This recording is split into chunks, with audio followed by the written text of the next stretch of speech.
I always wanted a movie about my life, and I just had it there, so it's very, thank you, Villanova. It's made a dream come true here. Thank you so much, Mark, for those kind words and your friendship.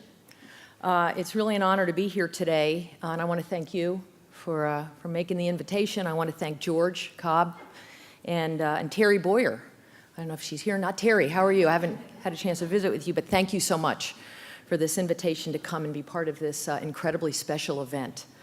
Let me start, since Mark gave a nod to the conference here, let me start as well by saying how proud we are to have the Wildcats as part of the Big East Conference. As many of you know, the conference has been through so much change since Dave Gavitt came up with the idea of a basketball-centric conference in 1979. But I can tell you that Villanova's membership, pretty much from the outset, Villanova, I believe, joined in 1980, so we weren't quite a charter member, but nearly so. But their membership straight through has been a tremendous constant to this organization. And so I want to recognize Mark and Father Peter, of course, was here earlier, for the superb leadership that they've given here on campus and also within our league. I can tell you that they have both done so much to support the work of our 10 schools as a group to build Nova into a nationally respected athletics program, and as Mark noted, to advance the ideals of college sports, especially in the area that matters the most, and that is developing your student athletes, more than 500 of them, for success after their playing days are over. And I'm sure you all know, of course, under Father Peter's leadership, Villanova has risen to become one of the nation's top 50 best colleges and universities, an incredible accomplishment. And so to say, for me anyway, that it's an honor to work with everybody here would be, frankly, the grossest of understatements. I know we have a few students in the audience today. What I would say to you is that you are at truly a great school. And I hope that you'll take advantage of everything that Villanova has to offer you while you're here in the township of Radnor. I can assure you that you're going to appreciate the value of your experience here, your education, and if this room is any indication, this incredible alumni network that you'll be joining when you leave these beautiful grounds and make your way out into the real world. I also want to commend Ann Welsh McNulty for her extraordinary support in funding the new Institute for Women's Leadership. What an exciting initiative. I've had a chance to read up about it. And I want to commend Ann and Terry both on your vision of gender equity in pursuit of the common good and a just and peaceful world. The Institute has the potential to do so much to develop talent that will be needed to address problems big and small in our society and to help make the world a better place. I am certain that many future success stories will be born out of your programs, and I wish you and Provost Majidi and everyone else who's involved with this the very best of luck as you get things underway. As Mark sort of alluded to, I've been working in the sports business now for nearly 30 years. I started when I was 10. And I can tell you that I feel like I've had a front row seat to so many extraordinary changes within the industry over the past 3 decades, in everything from operations to technology to marketing to international to medicine to facilities to communication. Can anybody imagine what the world would be like today if we didn't have Twitter? And that's, of course, just the tip of the iceberg. But I can tell you that, in my opinion, one of the most important storylines in the sports world over the past 4 decades has been this ever-growing connection between sports and women and girls. When I was growing up, just across the Delaware River in my hometown of Pennington, New Jersey, Hopewell Valley High School, class of 1977, go Bulldogs. When I was growing up in the 60s and 70s, the chances for girls to play sports were very few and far between, particularly in team sports. My dad was actually a high school sports administrator and a basketball referee. And that was truly my ticket because of everything that he did to nurture the sports interests of my brother and me, so we did a lot of the backyard and basement stuff. It was the badminton net in the backyard and the ping pong table in the basement. We had in our driveway a hoop. We actually had a dogwood tree next to the hoop, and I would hook a lantern up so that I could shoot baskets until deep into the night when the sun went down. That's how much I loved basketball, and that's all I had because there were no sports teams for girls in basketball at that time. So in terms of organized sports, outside of being on the swim team for our community pool, there was really nothing for a sports-obsessed young girl like me. In fact, one of the great traumas of my life happened when I was in 7th grade, Timberlane Junior School. The only sports offering there for girls was cheerleading. So I dutifully tried out, only to suffer the indignity of being cut and not making the squad. I still remember the cheer. It was Team Cheer Hit It. I just remember this cheer because I had to do it. I did it so many times. I rehearsed it so many times in the mirror of my bedroom. And it was, needless to say, a very bitter pill to swallow that I didn't see my name on the locker room door when they announced the squad. It took me a long time to get over that. And it wasn't until I got to high school 2 years later that I was able to play sports like field hockey and basketball and track and field. And those were truly glory days in my life that really helped make me the person that I am today. And so, of course, what a different world we're living in now. My husband and I have 2 daughters. They're now 24 and 22. And they had a much different experience than I did growing up. Like many young women today, they dabbled in a lot of sports. They enjoyed some, others not so much. But they had important experiences all the same. And that, to me, is true progress.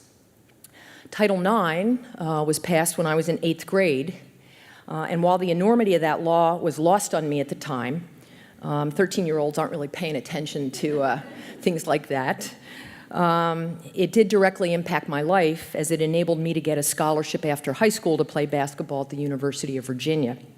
At that time, women's sports at UVA were just getting off the ground. In fact, women had not been admitted to UVA at the college until 1970.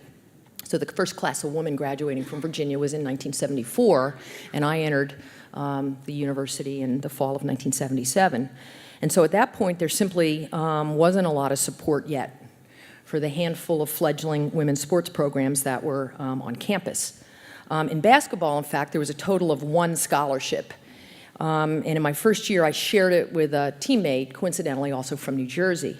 And here's how it worked. I got tuition and fees, and she got room and board. So I got to go to class and she got to eat. It's sort of like a lesson in sharing there. So the good news, though, is that support levels for women's basketball and other women's sports ramped up quickly while I was at UVA. And so by the time I graduated, most of the team was receiving full or partial aid. We started getting pregame meals, our uniforms improved. We actually flew to a game once instead of just hopping in the vans. We could have had a road game at the University of Alaska, and they would have just fired up the vans. With coaches driving, by the way, you do not want to be in the van driving home from Chapel Hill after you've been blown out by the Tar Heels with your head coach driving the van. That was like so scary and road ragey and so on. But the good news is that women's college sports have, of course, come a long way in the 40 years that have passed since I went off to Charlottesville. Now more than, some of you may know, more than 200,000 female student athletes are part of NCAA teams at Divisions I, II, and III. And like me, they're all learning important life skills. And for that reason, making the NCAA one of the country's leading producers of women's leaders and leaders in sports. I have to confess that when I see what female student athletes are getting today, as a matter of course, and deservedly, I get a tiny bit jealous. But mostly I'm thrilled that so much progress has been made and that sports at the intercollegiate level have become so accessible to so many young women at UVA, here at Villanova, across the Big East Conference, and of course all around the country. Happily, the women's sports narrative goes well beyond what happens in college. Women's pro and Olympic sports have also seen much growth over the last 20 or 25 years. It was a career highlight for me to be part of the launch of the WNBA in 1997. And I did spend many years as part of the USA Basketball women's national team effort, which is now on a streak of 6 consecutive gold medals dating back to the 1996 Summer Games in Atlanta. The WNBA celebrated its 21st season this past summer, which was a very important milestone. And I believe that what the league has done to amplify the power of women and put a spotlight on the players, especially as positive and compelling role models, remain among its enduring strengths. Basketball is not the only sport making noise. I recently joined the board of U.S. Soccer. Don't ask me about the men's team. But I can tell you that what the women's national team there has done to ignite passions among fans across the country and across the world has been nothing short of phenomenal.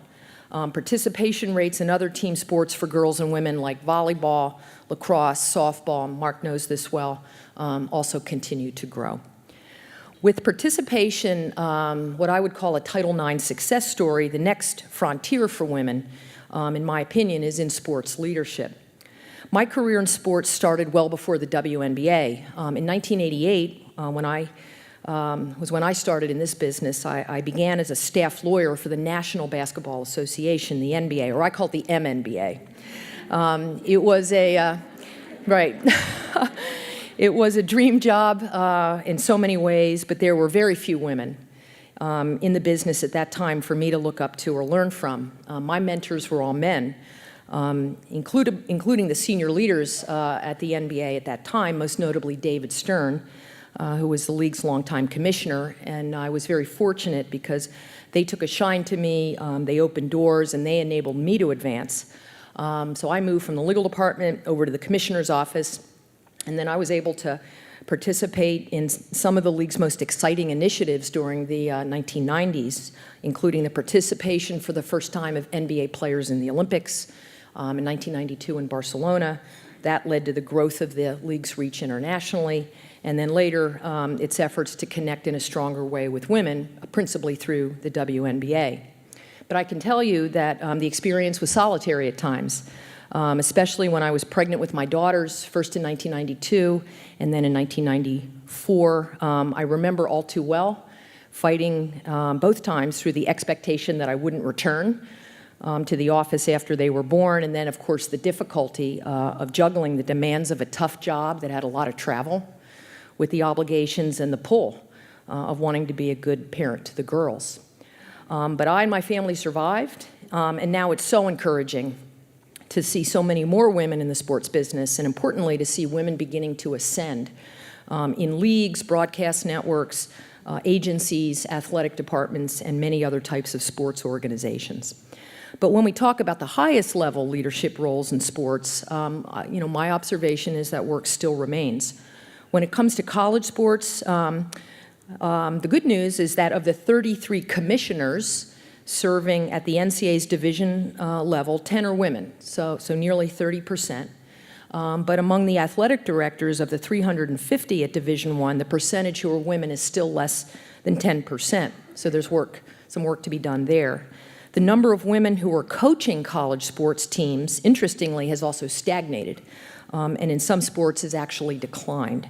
So we're not quite there in terms of aligning the number of women who are playing college sports, nearly half, with those who are making decisions and actually leading.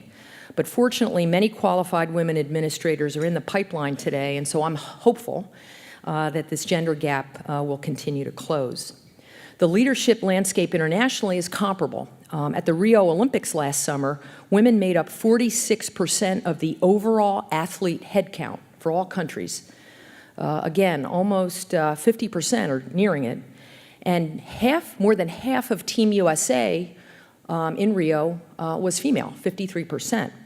But the number of women on the International Olympic Committee board and the boards of national Olympic committees and international sports federations remains low. I spent 8 years as the U.S. representative to the International Basketball Federation, and it was an awakening.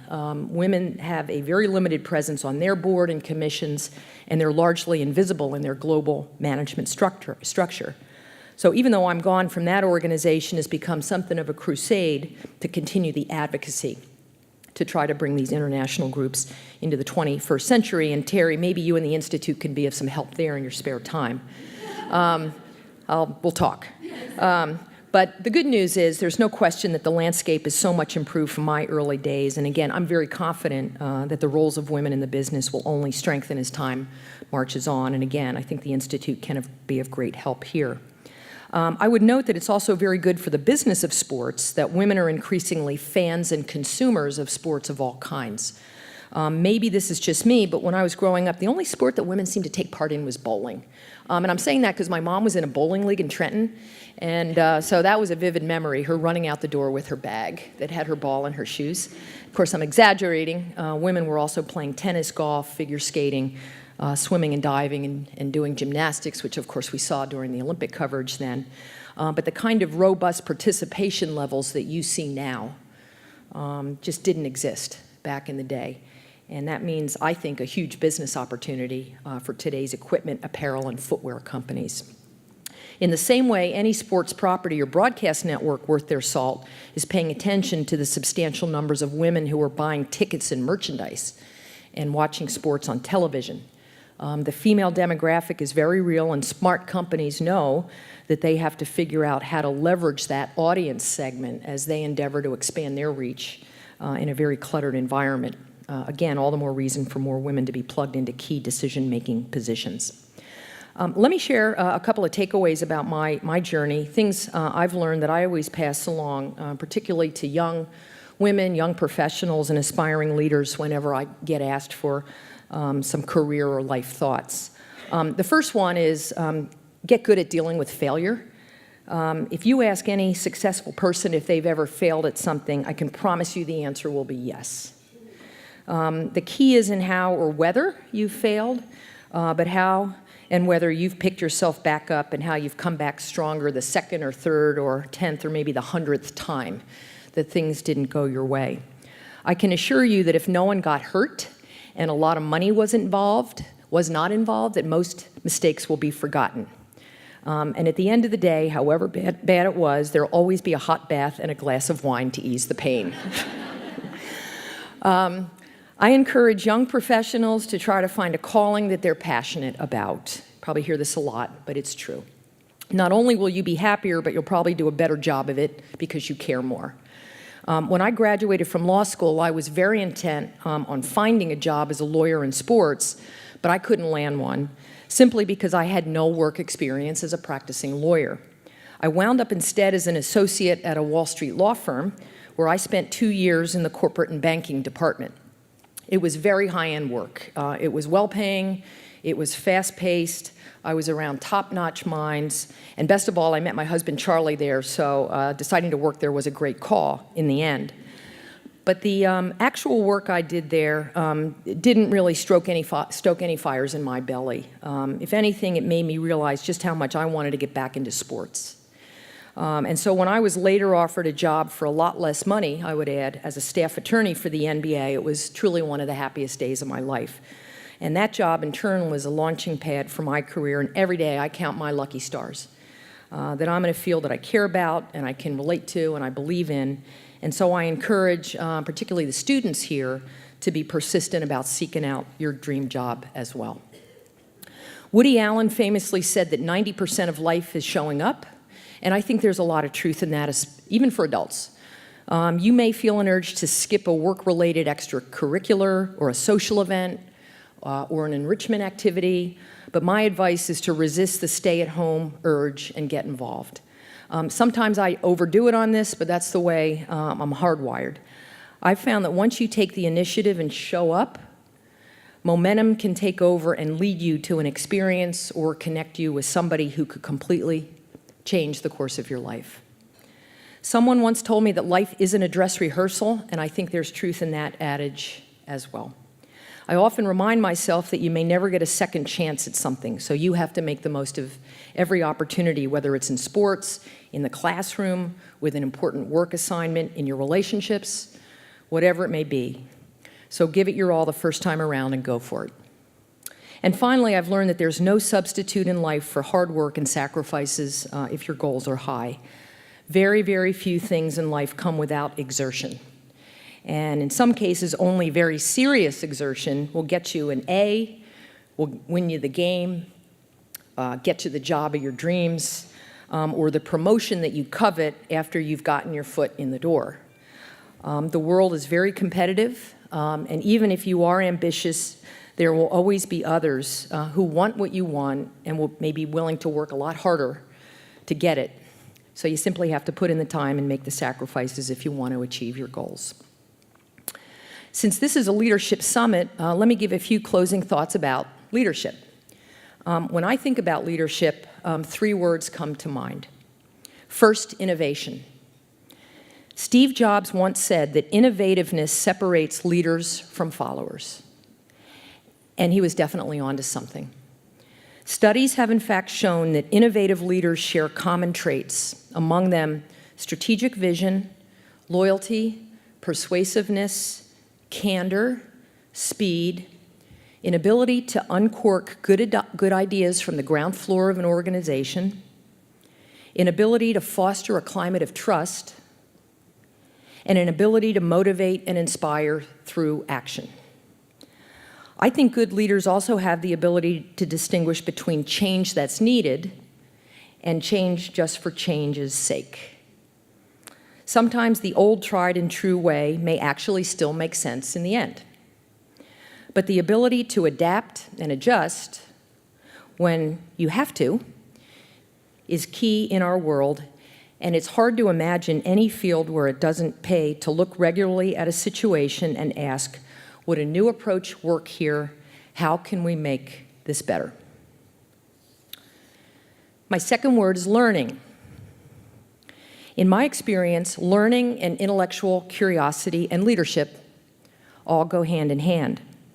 It's been said that the arrogance of success is to think that what you did yesterday will be adequate for tomorrow. I can't imagine a leader who isn't constantly striving to build her knowledge base and stay on top of the facts and the figures and the trends that might inspire a new idea or simply allow her organization to keep in step with the times. And finally, my third word is collaboration. Helen Keller famously said that alone we can do so little, but together we can do so much. Dan Tapscott, a prominent organizational consultant, offered a modern take when he said that in an age where everything and everyone is linked through networks of glass and air, no one, no business, organization, government agency, country, university, is an island. He noted that the spirit of collaboration is penetrating every institution and all of our lives. So learning to collaborate is part of equipping yourself for effectiveness, problem solving, and leading in an ever-changing networked economy. Innovation, learning, collaboration, a good starting place, I think, for any leader. In keeping with the theme of the summit and the mission that Terry and Ann have laid out for the Institute, I want to finally leave you with a quote. It's actually one of my favorites. It's from our 28th president, Woodrow Wilson, who said the following: "You are not here merely to make a living. You are here in order to enable the world to live more amply, with greater vision, with a finer spirit of hope and achievement. You are here to enrich the world, and you impoverish yourself if you forget the errand." So thanks again for having me, and I hope everybody enjoys the conference. Thank you.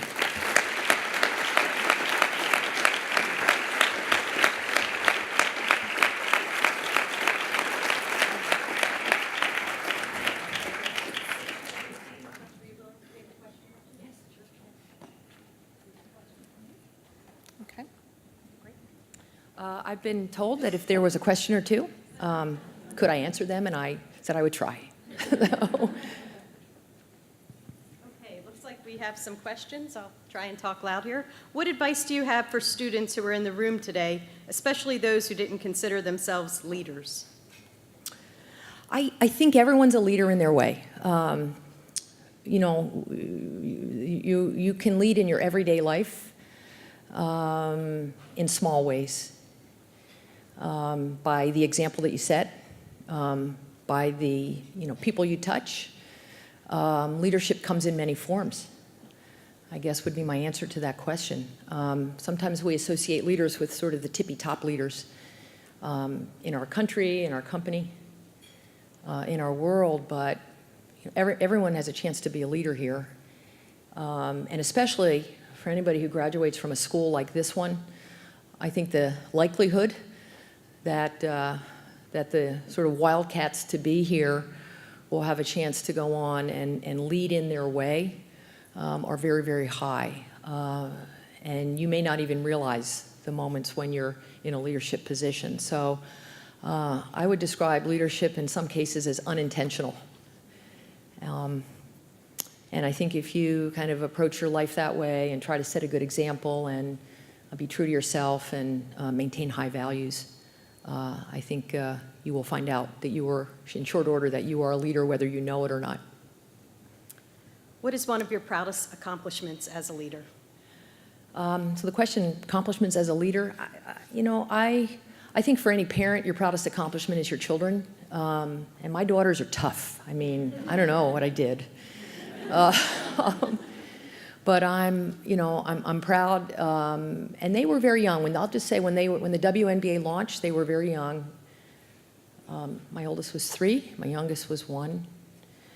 And they don't have the clearest of memories of those early years. And when the WNBA celebrated its 20th anniversary last year, I think the enormity of it, and there was some press around that, and then some revival of those early days. And I think they were kind of like, wow, Mom, you like, wow, that was, yeah. I was like, yeah, okay. I did that, yeah. So that was sort of, and I hope that they take that back. And I think the leaders in this room and people like Mark, who are setting such a great example for the student athletes here, are setting examples. And sort of each person you touch, I think, is in its way an accomplishment. But I am proud. I've tried hard to be an advocate for women in sports, in part because of the experience I had, and because I didn't have people to look up to like young women today have people to look up to. And so at least in my business, I take to heart that dimension of the job. And if there's any students here, by the way, if I can ever be of help to you, Mark has my email address. I'm always happy to give advice or to, help you with a paper. I'm not going to write it for you, but if you ask me a few questions, you can write a few paragraphs. But I do believe in giving back, and I think particularly the work that I've done in women's sports is a point of pride for me. And finally, what we're trying to do in the Big East, and very glad to have people like Mark involved in this, but we are intent on keeping the Big East. I got to give a plug here for the conference. I mean, thank you, Villanova, for winning the national championship in men's basketball. Yay. That was incredible. Mark and I were there. Some of you may have been. Unbelievable moment. It sort of was the validation this group of basketball schools needed to prove that we could do it in a world that where football is sort of dominant. But that was very exciting, and to be able to represent this group of schools and the myriad of challenges and opportunities that come before college athletics programs has been an honor also. Good. Well, this is an interesting one. What advice do you have for moms who want to coach their sons' baseball teams, but they're facing resistance? I would say, who's the resistance coming from would be my first question, because that's a great story. If you can do it, do it. Coaching your kids I actually did a little of this. My brother is a little younger than I am, has 2 daughters. So he and I actually coached together a girls basketball team in the Trenton Pal League when they were in middle school. And it was very interesting because there were very few moms on the sidelines. I was one of the few. My observation was a lot of the coaches were dads, and hats off to the dads. Any of you who are coaching your daughters, we thank you. But it would be great to see more women involved coaching their daughters. I know with this growing pool of graduates that we have from college sports programs that are out there, those of you who know the sports. But I would encourage any of you who has an interest in that resistance, there's no resistance. Just, take the bull by the horns. Do it if you want to, if you have time, if you can. I do think our daughters need male and female role models to look up to. Their dads are going to support them, and they need to. Heck, I wouldn't be here today if my dad didn't support me. But my mom was a great role model too, a working mom when that was not common. in the 1960s. And so she's really my hero. So for the moms out there, you know, we need you to keep doing what you're doing and to provide that level of support. And thinking about the Big East Conference, what keeps you up at night? What do you worry about? Mark, what do I? You know, I have spent, interestingly, most of my career was sort of on the pro side. I was a student athlete, so this is sort of full circle for me. And now I've been at this job for 4 years, and it's been incredible. I mean, what a great group of schools we're representing who do things right. But there really are no shortage of issues that you sort of think about and have to work on when you're kind of at the conference office. I mean, the schools do so much work. I mean, Mark's on the front lines here on campus with your coaches. And if any of coaches are in the room, thank you for what you do. But with the coaches and with the student athletes, we're sort of back of the house in some ways, dealing with matters like scheduling. I got the thumbs up from Jay Wright on the men's basketball schedule this year, so that was actually keeping me up for a while there. And Mark, as everyone knows, the pavilion's undergoing a renovation, so we've got all of the men's basketball games at Wells Fargo Arena. Not an easy building to find dates in, but we were able to pull that off, so that was keeping me up, actually. Thank you, Mark. I mean, that was stressful. But we do that. We, as many of you know, we have a wide-reaching national television agreement with Fox Sports. It's putting all sorts of Big East sporting events on national television platforms. So we interface with our colleagues at Fox Sports on that. We handle public relations. We have some commercial relationships that we manage. And we're trying to be as helpful as we can with student-athlete matters of all kind. And in fact, I want to give a shout-out to Barbara Wall, who I know is here, was here, for Villanova's support of a really great conference that we did here on campus back in June in support of the Vatican, which is turning its attention to how sports can be used to affect positive social change. And Villanova was great enough to step up and host that conference here in June. We followed up a week later, actually, with another conference at Georgetown dealing with student-athlete mental health and well-being, which is another hot topic on campuses, so we're trying to support our schools there. We had 6 weeks later a conference dealing with social and digital. I mean, everyone's got to understand now how to communicate in the digital world, so we've tried to make a contribution to our schools there as well. So there's some very exciting opportunities that we try to get out in front of and support our schools with. Some other challenges we sometimes have to work through and manage and give counsel on. But I would just say it's the best job in the world. And I can't tell you how proud I am to represent Villanova and the other 9 great schools in the Big East. Well, we can't thank you enough for being here. You've set the bar really high for our summit today. Thank you very much. Thank you so much, everybody. Thanks for being here.